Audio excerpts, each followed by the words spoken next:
Autre réaction à droite, cette fois, celle de Roger Carucci. Bonjour, merci d'être en direct avec nous sur iTélé, sénateur UMP, on le rappelle.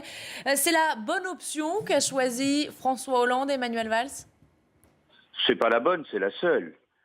Si les deux ministres, Montebourg et Hamon, sont encore ministres demain soir, c'est un tel camouflet pour le président de la République et pour le Premier ministre que ça voudra dire que nous avons une crise institutionnelle.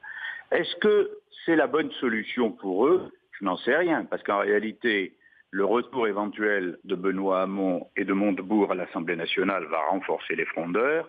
De là à ce que ces braves jeunes gens ne votent pas la confiance au nouveau gouvernement ou ne votent pas le budget, entraînant une crise très lourde, qui ne pourrait alors que provoquer la dissolution.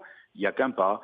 Voilà, je pense que nous avons assisté à une espèce de théâtre d'ombre pendant 3 jours, de ministres qui se croient dans un colloque ou une convention du Parti socialiste et qui oublient qu'ils sont ministres d'un gouvernement, que le gouvernement il est au service de tous les Français et pas au service du seul Parti socialiste ou des ambitions d'un tel ou un tel. Maintenant, jusqu'où va aller la crise? Je n'en sais rien. Mais je pense que Manuel Valls a dû dire à Hollande, c'est pas possible de continuer, je veux naturellement un nouveau gouvernement sans eux.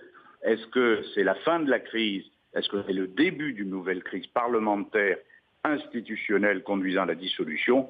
Réponse dans les semaines à venir. Roger Carucci, l'UMP a déploré tout au long du week-end et encore jusqu'à ce matin, on va dire, la passivité de François Hollande et de Manuel Valls qui ne réagissaient pas à ces déclarations. Et maintenant que la réaction est là, vous déplorez aussi. Ah non, moi je ne déplore pas le départ des deux ministres, ni l'acte. J'ai demandé leur démission dès hier matin, voire avant-hier.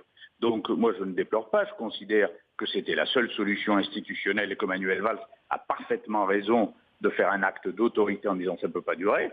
Mais pour autant, ce que je vois, c'est que la suite de la situation à gauche est calamiteuse. J'imagine que Manuel Valls va profiter du nouveau gouvernement pour faire revenir les écolos, pour essayer d'avoir un petit peu d'assises pour son gouvernement. Mais vu la fronde des députés PS, si elle est renforcée par Montebourg, Hamon, et si tout ce petit monde décide que ça ne peut pas durer, ça ne peut pas continuer, il n'y aura plus de majorité à l'Assemblée nationale, il n'y en a déjà plus au Sénat.